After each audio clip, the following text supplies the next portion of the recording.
ਵਾਹਿਗੁਰੂ ਜੀ ਕਾ ਖਾਲਸਾ ਵਾਹਿਗੁਰੂ ਜੀ ਕੀ ਫਤਿਹ। ਅਸੀਂ ਅਫਗਾਨਿਸਤਾਨ ਤੋਂ ਹਿੰਦੂ ਅਤੇ ਸਿੱਖਾਂ ਨੂੰ ਵੀਜ਼ਾ ਜਾਰੀ ਕਰਨ ਲਈ ਭਾਰਤ ਸਰਕਾਰ ਦਾ ਅਤੀ ਧੰਨਵਾਦ ਕਰਦੇ ਹਾਂ।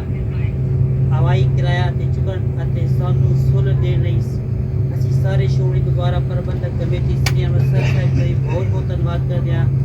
ਅੱਜ ਅਸੀਂ 11 ਵਿਅਕਤੀ ਕਾਬਲ ਤੋਂ ਦਿੱਲੀ ਜਾ ਰਹੇ ਹਾਂ। ਇਸ ਵਿੱਚ ਰਘਵੀਰ ਸਿੰਘ ਵੀ ਸ਼ਾਮਲ ਹੈ ਜੋ ਕਿ ਇੱਕ ਹਫ਼ਤਾ ਪਹਿਲੇ ਹਮਲੇ ਦੌਰਾਨ ਜ਼ਖਮੀ ਹੋ ਗਿਆ ਸੀ। ਅਸੀਂ ਮਰਹੂਮ ਸੁਰਿੰਦਰ ਸਿੰਘ ਜੀ ਦੇ ਅਸਥੀਆਂ ਵੀ ਲਿਆ ਰਹੇ ਹਾਂ। ਅੰਤ ਵਿੱਚ ਅਸੀਂ ਪੁਨੀਤ ਸਿੰਘ ਚੰਡੋਕ ਪ੍ਰਧਾਨ ਇੰਡੀਅਨ ਵਾਈਲਡ ਫਰੋਮ ਦਾ ਉਹਨਾਂ ਦਾ ਨਿਰੰਤਰ ਸਮਰਥਨ ਅਤੇ ਸਾਨੂੰ ਸੰਕਟ ਤੋਂ ਬਚਾਉਣ ਲਈ ਅਣਥੱਕ ਯਤਨਾਂ ਲਈ ਵਿਸ਼ੇਸ਼ ਧੰਨਵਾਦ ਕਰਨਾ ਚਾਹੁੰਦੇ ਹਾਂ।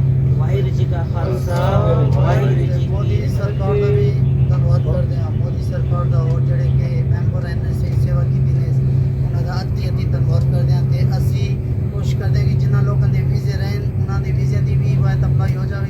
54 ਜਣ ਦੇ ਵੀਜ਼ੇ ਰਹਿਣ ਕਿ ਉਹਨਾਂ ਦੇ ਵੀਜ਼ੇ ਵੀ ਇਸ਼ੂ ਹੋ ਜਾਣ। ਉਹਨਾਂ ਵੀ ਆਉਣ। ਹਰ ਪਰਿਵਾਰ ਚੋਂ ਇੱਕ ਜਣ ਦਾ ਵੀਜ਼ਾ ਨਹੀਂ ਆਇਆ, ਪੂਰੀ ਫੈਮਿਲੀ ਰੁਕੀ ਹੈ। ਅਸੀਂ ਪੁਨੀ ਜੀ ਕੋਲ ਬਹੁਤ ਪ੍ਰੈਸ ਕਰਦੇ ਤੇ ਮੋਦੀ ਸਰਕਾਰ ਨੂੰ ਬਹੁਤ ਪ੍ਰੈਸ ਕਰਦੇ ਉਹਨਾਂ ਦਾ ਵੀਜ਼ਾ ਦਾ ਵੀ ਇਸ਼ੂ ਹੋ ਜਾਵੇ ਤੇ ਉਹਨਾਂ ਦੇ ਆ ਸਕਣ। ਭਾਰਤ ਸਰਕਾਰ ਦਾ ਬਹੁਤ ਬਹੁਤ ਧੰਨਵਾਦ ਜੋ ਸਾਡੇ ਵਾਸਤੇ ਮੁਸ਼ਕਲ ਹਾਲਾਤ ਦੇ ਵਿਚਕਾਰ ਵਿਸ਼ੇਸ਼ ਕੀਤੇ ਨੇ ਤੇ ਅਸੀਂ ਹੁਣ ਸੁੱਖ ਦੇ ਨਾਲ ਜਹਾਜ਼ ਦੇ ਵਿੱਚ ਆਏ ਇਹਦੇ ਕਿ ਥੋੜੇ ਟਾਈਮ ਭਾਰਤ ਤੋਂ ਅਸੀਂ ਬਹੁਤ ਬਹੁਤ ਧੰਨਵਾਦ ਹੈ ਭਾਰਤ ਸਰਕਾਰ ਦਾ ਸਾਡੇ ਨਾਲ ਹਮਕਾਰੀ ਕੀਤੀ ਹੈ।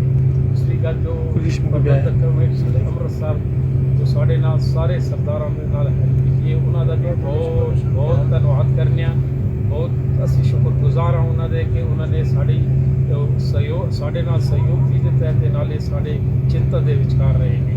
ਦੂਸਰੀ ਗੱਲ ਇਹ ਹੈ ਕਿ ਪੁਨੀਤ ਜੀ ਜੋ ਬਹੁਤ ਟਾਈਮ ਤੋਂ ਸਾਡੇ ਨਾਲ ਬੜੀ ਸੇਵਾ ਕਰੇ ਸੰਗਤਾਂ ਦੀ ਸੇਵਾ ਪਹਿਲੇ ਵੀ ਕੀਤੀ ਨੇ ਹੁਣ ਵੀ ਸੰਗਤਾਂ ਦੇ ਸਹਿਯੋਗ ਦੇ ਵਿਚਕਾਰ ਉਹਨੀ ਸਾਡੇ ਨਾਲ ਰਿਲੇਸ਼ਨ ਉਹਨਾਂ ਦਾ ਹੈ।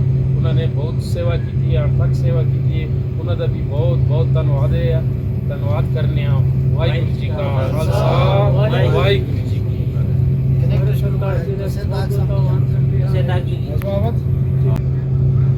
ਵਾਹਿਗੁਰੂ ਜੀ ਕਾ ਖਾਲਸਾ ਵਾਹਿਗੁਰੂ ਜੀ ਕੀ ਫਤਿਹ। ਅਸੀਂ ਅਫਗਾਨਿਸਤਾਨ ਤੋਂ ਹਿੰਦੂ ਅਤੇ ਸਿੱਖਾਂ ਨੂੰ ਵੀਜ਼ਾ ਜਾਰੀ ਕਰਨ ਲਈ ਭਾਰਤ ਸਰਕਾਰ ਦਾ ਅਤੀ ਧੰਨਵਾਦ ਕਰਦੇ ਹਾਂ। ਹਵਾਈ ਕਿਰਾਇਆ ਅਤੇ ਚੁੱਕਣ ਅਤੇ ਸਾਨੂੰ ਸਹੂਲਤ ਦੇਣ ਲਈ ਅਸੀਂ ਸਾਰੇ ਸ਼੍ਰੋਮਣੀ ਗੁਰਦੁਆਰਾ ਪ੍ਰਬੰਧਕ ਕਮੇਟੀ ਸ੍ਰੀ ਅੰਮ੍ਰਿਤਸਰ ਸਾਹਿਬ ਦਾ ਬਹੁਤ ਬਹੁਤ ਧੰਨਵਾਦ ਕਰਦੇ ਹਾਂ। ਅੱਜ ਅਸੀਂ 11 ਵਿਅਕਤੀ ਕਾਬਲ ਤੋਂ ਦਿੱਲੀ ਜਾ ਰਹੇ ਹਾਂ। ਇਸ ਵਿੱਚ ਰਘਵੀਰ ਸਿੰਘ ਵੀ ਸ਼ਾਮਲ ਹੈ ਜੋ ਕਿ ਇੱਕ ਹਫ਼ਤਾ ਪਹਿਲੇ ਹਮਲੇ ਦੌਰਾਨ ਜ਼ਖਮੀ ਹੋ ਗਿਆ ਸੀ। ਅਸੀਂ ਮਰਹੂਮ ਸੁਰਿੰਦਰ ਸਿੰਘ ਜੀ ਦੇ ਅਸਥੀਆਂ ਵੀ ਲਿਆ ਰਹੇ ਹਾਂ।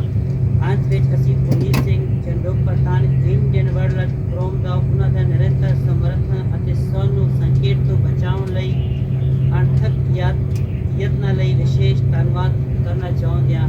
ਵਾਹਿਗੁਰੂ ਜੀ ਕਾ ਖਾਲਸਾ ਵਾਹਿਗੁਰੂ ਜੀ ਕੀ ਮੋਦੀ ਸਰਕਾਰ ਦਾ ਵੀ ਧੰਨਵਾਦ ਕਰਦੇ ਹਾਂ। ਮੋਦੀ ਸਰਕਾਰ ਦਾ ਹੋਰ ਜਿਹੜੇ ਕਿ ਮੈਂਬਰ ਐਨਐਸਏ ਸੇਵਾ ਕੀਤੀ ਨੇ ਉਹਨਾਂ ਦਾ ਅਤੀ ਧੰਨਵਾਦ ਕਰਦੇ ਹਾਂ। ਤੇ ਅਸੀਂ ਕੋਸ਼ਿਸ਼ ਕਰਦੇ ਹਾਂ ਕਿ ਜਿਨ੍ਹਾਂ ਲੋਕਾਂ ਦੇ ਵੀਜ਼ੇ ਰਹਿਣ ਉਹਨਾਂ ਦੇ ਵੀਜ਼ੇ ਦੀ ਵੀ ਵਾਇਤ ਅਪਲਾਈ ਹੋ ਜਾਵੇ।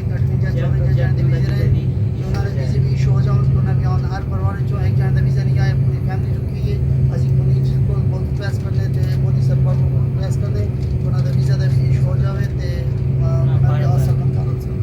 ਭਾਰਤ ਸਰਕਾਰ ਦਾ ਬਹੁਤ ਬਹੁਤ ਧੰਨਵਾਦ ਜੋ ਸਾਡੇ ਵਾਸਤੇ ਮੁਸ਼ਕਲ ਹਾਲਾਤ ਦੇ ਵਿਚਕਾਰ ਵਿਸ਼ੇਸ਼ ਕੀਤੇ ਨੇ ਤੇ ਅਸੀਂ ਹੁਣ ਸੁੱਖ ਦੇ ਨਾਲ ਜਹਾਜ਼ ਦੇ ਵਿੱਚ ਆਏ ਇਹਦੇ ਕਿ ਥੋੜੇ ਟਾਈਮ ਭਾਰਤ ਤੋਂ ਅਸੀਂ ਬਹੁਤ ਬਹੁਤ ਧੰਨਵਾਦ ਹੈ ਭਾਰਤ ਸਰਕਾਰ ਦਾ ਸਾਡੇ ਨਾਲ ਹਮਕਾਰੀ ਕੀਤੀ ਹੈ। ਦੂਸਰੀ ਗੱਲ ਜੋ ਪ੍ਰਬੰਧਕ ਕਮੇਟੀ ਅੰਮ੍ਰਿਤਸਰ ਜੋ ਸਾਡੇ ਨਾਲ ਸਾਰੇ ਸਰਦਾਰਾਂ ਦੇ ਨਾਲ ਹੈਲਪ ਕੀਤੀ ਹੈ ਉਹਨਾਂ ਦਾ ਵੀ ਬਹੁਤ ਬਹੁਤ ਧੰਨਵਾਦ ਕਰਨੇ ਆ। ਬਹੁਤ ਅਸੀਂ ਸ਼ੁਕਰਗੁਜ਼ਾਰ ਹਾਂ ਉਹਨਾਂ ਦੇ ਕਿ ਉਹਨਾਂ ਨੇ ਸਾਡੀ ਸਹਿਯੋਗ ਸਾਡੇ ਨਾਲ ਸਹਿਯੋਗ ਵੀ ਦਿੱਤਾ ਤੇ ਨਾਲੇ ਸਾਡੇ ਚਿੰਤਾ ਦੇ ਵਿਚਕਾਰ ਰਹੇ ਨੇ। ਦੂਸਰੀ ਗੱਲ ਇਹ ਹੈ ਕਿ ਪੁਨੀਤ ਜੀ ਜੋ ਬਹੁਤ ਟਾਈਮ ਤੋਂ ਸਾਡੇ ਨਾਲ ਬੜੀ ਸੇਵਾ ਕਰੇ ਸੰਗਤਾਂ ਦੀ ਸੇਵਾ ਪਹਿਲੇ ਵੀ ਕੀਤੀ ਨੇ ਹੁਣ ਵੀ ਸੰਗਤਾਂ ਦੇ ਸਹਿਯੋਗ ਦੇ ਵਿਚਕਾਰ ਉਹਨੀ ਸਾਡੇ ਨਾਲ ਰਿਲੇਸ਼ਨ ਉਹਨਾਂ ਦਾ ਹੈ। ਉਹਨਾਂ ਨੇ ਬਹੁਤ ਸੇਵਾ ਕੀਤੀ ਹੈ, ਅਣਥੱਕ ਸੇਵਾ ਕੀਤੀ ਹੈ। ਉਹਨਾਂ ਦਾ ਵੀ ਬਹੁਤ ਬਹੁਤ ਧੰਨਵਾਦ ਹੈ। ਧੰਨਵਾਦ ਕਰਨੇ ਆ। ਵਾਹਿਗੁਰੂ ਜੀ ਕਾ ਖਾਲਸਾ ਵਾਹਿਗੁਰੂ ਜੀ ਕੀ ਫਤਿਹ।